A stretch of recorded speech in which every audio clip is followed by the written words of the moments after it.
Hey guys, welcome back. This wasn't the video that I had planned for today, but I'll be damned if this isn't an absolute nuclear bomb of a video. So brace yourselves. On Tuesday night, Grimm revealed a new book written by Troy Denning, Halo Shadows of Reach, a Master Chief story. Now, just like the rest of Denning's recent books, Silent Storm and Oblivion, Shadows of Reach follows Chief and Blue Team, except now, instead of it being set in the 2520s, it's set post-Halo 5. Now, we've had a few post-Halo 5 stories so far, Rossback's World from Fractures, Bad Blood, and, of course, Halo Wars 2, but none of them have focused on Chief and Blue Team until now. The book is also releasing on September 22nd, which is very conveniently close to Infinite's launch window. But if that somehow isn't enough evidence for you to suggest that Shadows of Reach is going to tie in heavily with Infinite, maybe the absolutely gorgeous cover art with Blue Team all dripped in their new Gen 3 armor, and also the information that 343 revealed about it will be. October 2559. It's been a year since the renegade artificial intelligence Cortana issued a galaxy-wide ultimatum, subjecting many worlds to martial law under the indomitable grip of her foreigner weapons. Outside her view, the members of Blue Team, John 117, the Master Chief, Fred 104, Kelly 087, and Linda 058, are assigned from the UNSC Infinity to make a covert insertion onto the ravaged planet of Reach. Their former home and training ground, and the site of humanity's most cataclysmic military defeat near the end of the Covenant War, Reach still hides a myriad of secrets after all these years. Blue Team's mission? To penetrate the rubble-filled depths of Castle Base and recover top-secret assets locked away in Dr. Halsey's abandoned laboratory. Assets which may prove to be humanity's last hope against Cortana. But Reach has been invaded by a powerful and ruthless alien faction who have their own reasons for being there. Establishing themselves as a vicious occupying force on the devastated planet, this enemy will soon transform Blue Team's simple retrieval operation into a full-blown crisis. And with the fate of the galaxy hanging in the balance, mission failure is not an option. So, woohoo, there's a lot to unpack there. But before we do, let's dive into the myriad of details in the cover art, which is, I'm gonna say it, absolutely 100% certified iconic. Starting with the macro details, if the cover art looks vaguely familiar to you, if it sort of rings some bells up there in your head, then don't worry, you aren't going crazy. Quite the opposite, in fact. I can't even call this a callback, honestly. It's more of a modern recreation of the original Fall of Reach cover, and I cannot put into words how much I love that. It really is like we've come full circle, both in the fiction, with Blue Team going back to Reach after all these years, especially back to Castle Base, and also outside the fiction, considering Fall of Reach was the first official piece of Halo media to ever release, predating even Halo CE. So, fellas, this is about as classic Halo as it gets. As for the micro details, there's a lot to cover. Firstly, the obvious, Blue Team's new look. By the looks of it, Blue Team are now fully outfitted with Gen 3 Mjolnir, just like Chief, which makes sense given what we know so far. Chief's Gen 3 was created on the 10th of February 2559, according to his BIOS, and Shadows is set in October 2559, an entire 8 months later. So, I'd imagine that all, or at the very least as many Spartans as possible, will have been outfitted with Gen 3 now to counter Cortana, given that one of the key features of Gen 3 appears to be AI intrusion countermeasures, which I would be absolutely flabbergasted if they weren't developed purely to counter Cortana and the Created. Looking at each member individually, Chief looks exactly as he does in Infinite. It's beautiful. Stay tuned, folks. This could get interesting. And the rest of Blue Team seem to have armor that's really similar to their armor from the Halo Legends movie, The Package. I mean, hell, even Chief's Gen 3 is almost identical to the armor that he wore in The Package as well, so I think a pattern is starting to form here. Kelly's body, shoulders, and particularly her EVA helmet look really similar, even down to the small details. Linda wasn't in the package, but her armor looks like how it would have looked if she was in the package, and Fred's helmet and armor again look almost identical, even down to the knife that he has under his shoulder armor. If Blue Team are an Infinite, then my absolute #1 wish from them is that Fred actually uses his knives this time, unlike in Halo 5. Like, the core of Fred's character, or one of the cores, is how skilled he is with knives in combat, and that was never even mentioned in Halo 5. It still annoys me to this day that there's this concept art that existed for Halo 5, and yet not even a single mention, let alone anything that he does in-game relating to knives. Anyway, moving on, we have one slightly contentious thing about the cover art. Chief and Fred have their Infinite MA40s, but Linda has Nornfang and Kelly has Oathsworn, which are their own custom weapons that both still use their exact Halo 5 designs. Now, people seem to be freaking out and thinking that this confirms that the Halo Infinite Sniper and Shotty will just be the Halo 5 versions, but I highly doubt it, quite honestly. These are very likely just placeholder designs, considering 343 haven't revealed the Infinite Sniper or Shotty yet, and I doubt they're going to want to do that on the cover of a book. So honestly, I wouldn't think too much into this. I wouldn't worry about it. Right, let's move on to the description now, because to say there's a load of details in there may just be the understatement of the entire millennia. So starting off, we have the date the story's set, October 2559. Now clearly this is after Blue Team all get their Gen 3, but the most interesting thing about this to me is that this makes Shadows of Reach the latest story in the Halo timeline, set even after Halo Wars 2, which is going to be pretty key to something we'll talk about in a minute. One interesting thing is that Reach is still outside of Cortana's new created empire, outside of her view. For whatever reason, she's not sent any Guardians there yet, which is pretty weird to me. I think it's been quite obvious from the get-go with this whole created shtick that the only way Cortana's going to be defeated is with something that's linked to Halsey, and Reach's castle base of all places is the most likely place that this thing is going to be located, whatever the thing is, considering it's where Cortana was quite literally created.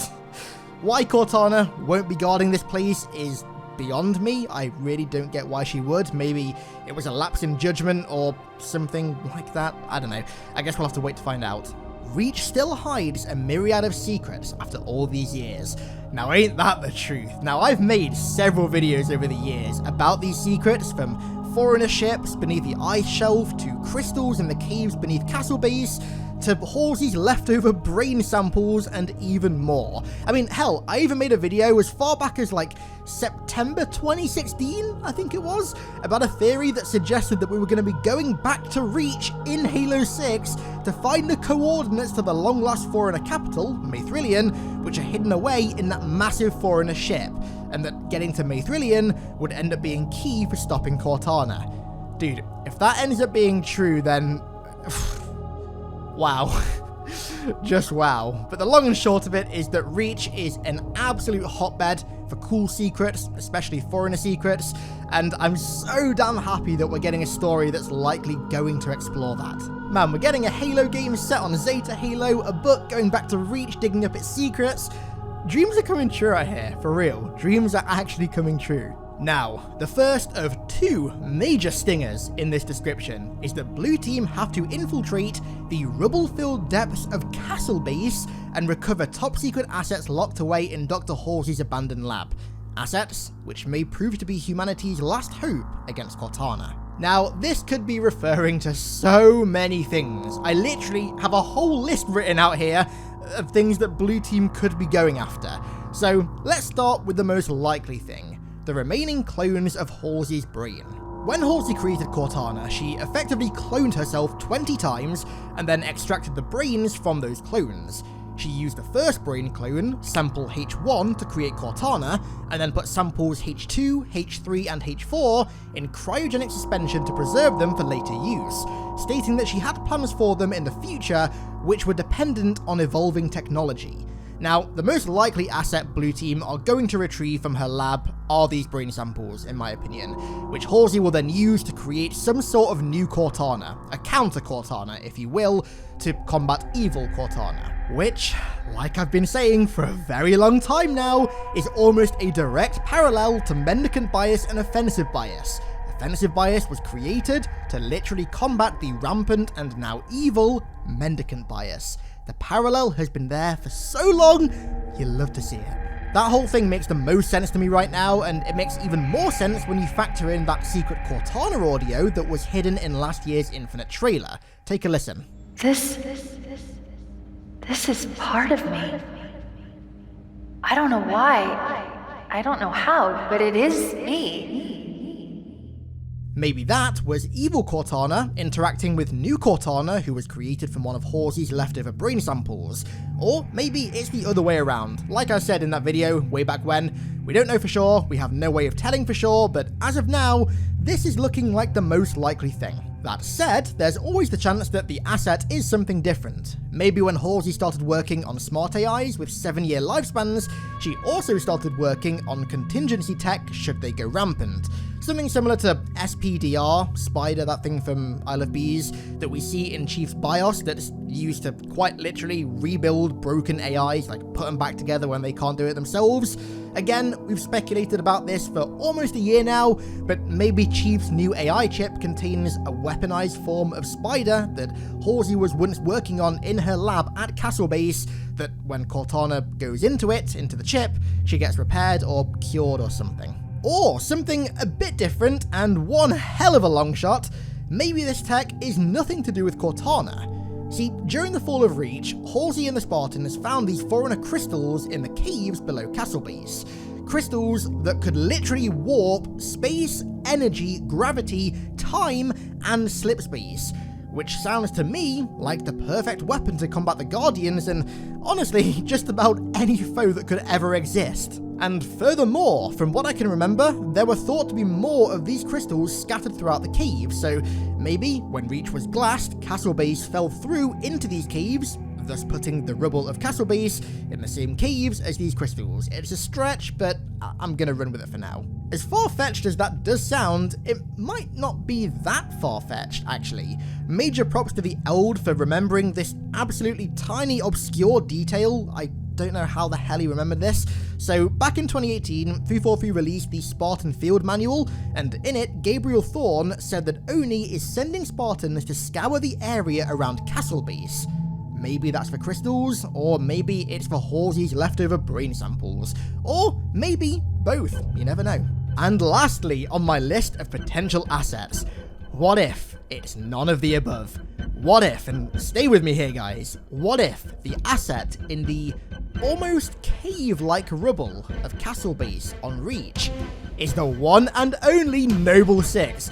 Castle was destroyed, so technically, if you want to really push this, it's a cave now, in a way. Could that be the infamous cave? The one and only cave? I don't know. Leave your thoughts in the comments. Anyway, moving on to something far more grounded in reality, the description then goes on to say that Reach has been invaded by a powerful and ruthless alien faction, who have their own reasons for being there and have established themselves as a vicious occupying force on the planet. Powerful, ruthless, vicious. Not gonna lie fellas, there's only one Covenant alien/Covenant alien faction out there right now that those three adjectives apply to. The Banished. There's barely any alien factions out there right now that are important and or fleshed out. I mean, yeah, there's the Servants of Abiding Truth, who are pretty much nobodies in the grand scheme of things. Same goes for the Keepers of the One Freedom, and also Selenium's faction that he started at the end of Escalation as a splinter faction of Julim Dharma's faction. These factions are all possibilities, don't get me wrong, and as well, those Seraphs on the cover art that I forgot to mention earlier don't look banished at all, they still look very Covenant, but those three adjectives, powerful, ruthless, vicious, they are like the most three perfect words that anybody could ever use to describe the Banished. However, we're not done yet, not by a long shot. I want to give a huge, and I mean absolutely megalodon, huge, massive shout out to Cole Protocol and the Sins of the Prophets team for finding this. So, a while ago, one of the artists who worked on Halo Wars 2, I think possibly for Blur doing the cutscenes, released some official art that he made of holographic maps that were from the cutscenes. And if you look closely on one of these maps, you can see a banished fleet engaging a UNSC fleet in the Epsilon Eridani system, which is the same planetary system that Reach is located. That cannot be a coincidence. If the Banished are this alien faction, this is more than likely the naval battle that they won to gain control of Reach. Now, when this happened, and more importantly, what their reasons are for being there, are what we need to try and figure out and answer next. Now, we have no way whatsoever of answering the former, but the latter, I have some theories. Maybe they were mining for the Foreigner crystals below Castle Base. Maybe they were trying to get into the Foreigner ship to find the coordinates to Maythrillion. Or maybe, and this is an extreme long shot, but maybe it's something similar to what Hikabe was after in Halo Envoy. So, if you haven't read it, in Halo Envoy, a brute, called Hikabe, took his fleet to a human colony world to excavate a truly powerful Foreigner artifact that was hidden beneath the surface, the Sharkoi, a race that Bungie cut from Halo 2 and technically Halo Combat Evolved as well. Maybe it's going to be something like that, maybe it's even the Sharkoi. I don't know, that is a really big leap, a big reach, you could say. But I just thought I'd point it out. So, now that we've covered the description and the cover art, and we've also established that this book is very clearly going to link in with Infinite, let's address one of the biggest questions at hand. Blue Team have very clearly been updated to the new Infinite art style with their Gen 3 armor, so does this confirm their place in Halo Infinite? Well, maybe and maybe not. Again, we have no way to be sure. I will say though, if they are in Infinite, which I really do hope they are, the best way to do them, in my opinion, would be to not have them be present on every mission, and instead savor their presence. Only have them with you for maybe a couple missions here and there, but make them really special missions, missions that like require more than one super soldier, missions that Chief literally cannot accomplish alone. So their presence feels kind of valid and not ham-fisted like it did in Halo 5. That way, you can satisfy both camps, the one that wants Blue Team back, and the one that prefers to play as the only Spartan on the battlefield. It really is the best way to satisfy both. That being said, I wouldn't put all your faith in this. Halo Bad Blood is the only other book set post-Halo 5 to feature Halo 5's cast of characters, and that book was essentially used as a vehicle to disband Fireteam Osiris and reform Alpha 9. There's no saying that Shadows of Reach isn't something similar for Blue Team. Well, they won't get disbanded, but you know what I mean. A vehicle to take Chief away from them in time for Infinite. Another thing people seem to be worrying about, again, maybe a little bit too much in my opinion, is that this book is going to be like required reading for Halo Infinite. Again, I strongly doubt it. 343 have learned their lesson with making books required reading for games, especially with Infinite. I don't think it'll happen. I wouldn't worry about that. And finally, something cool that Halo Canon mentioned that I just thought I'd bring up here real quick before we end this one is how goddamn cool it'd be, unironically, if in this book, Blue Team stumble across the long dead bodies of Spartans who died protecting Reach. And if you want to take this even one step further, the bodies of Noble Team. I can just imagine how sobering a moment it'd be if, like, all of a sudden, they just stumbled across Noble 6's destroyed helmet or Emil's body. You can't tell me that wouldn't be sick, in both definitions of the word. And so, that's all for today. As I literally write this, E3 2020 was just confirmed to be cancelled because of a certain virus that I'm not allowed to say on YouTube for fears of demonetization. Thanks, YouTube. Which sucks, but at the same time, it might mean that maybe we get some Infinite news sooner than we would normally be getting it. I'll be sure to keep you all updated on that, of course, so if you haven't yet, then be sure to hit that subscribe button. Anyways, that's enough e-begging for one video. As for the Shadows of Reach, to say that I'm hyped doesn't quite cut it. Let me hear your thoughts on the story, the cover art, and all that good stuff down below in the comments. So I want to give a massive thank you to all my amazing patrons for the continued support over there, and thank you all so much for watching, I really do appreciate it. And I'll catch you all in the next one.